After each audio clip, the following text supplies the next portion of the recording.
Hello guys, আসসালামু আলাইকুম। আশা করি আপনারা সবাই ভালো আছেন। আমি আল্লাহর রহমতে ভালো আছি। তো আমরা চলে আসলাম আমাদের বড় ভাইয়ের কৃষিক্ষেত্রে। তো আমাদের বড় ভাই এখানে কৃষি করছে, কিছু কিছু অল্প জায়গায় কিছু কৃষি করেছে। তো সেগুলো দেখবার জন্য আসলাম। তো ভাই, এটি কি গাছ ভাই? এগুলো এগুলো হলো ডেরি, মানে ঢেঁড়স যেগুলো বলে, আমরা বাংলায় এগুলো ঢেঁড়স বলি। তো এর পাশে আছে মরিচের চারা এবং এইটি কি, এটি এক ধরনের শাক আছে, মনে নাই গে। তো এইখানে পুঁই শাক, পুঁই শাক। তো এখানে লাল শাক, ড্যাঙ্গা শাক এগুলা ফেলেছে। আর ওইখানে সামনে যে আছে, তো ওইখানে ফেলেছে ওরা বেগুন। বেগুন আর ওইদিকে আছে কুমড়ো, লাউ, এবং এদিকে নদীর পাড়ে আরও কিছু আছে।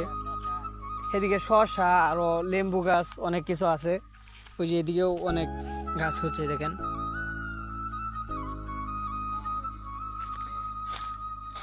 তো ছোটো একটা ক্ষেত্রে কৃষি করেছে, অনেক কিছু হয়। তো যারা যারা আপনারা কৃষি করেন তাদের অনেক ভালো, দেখেন।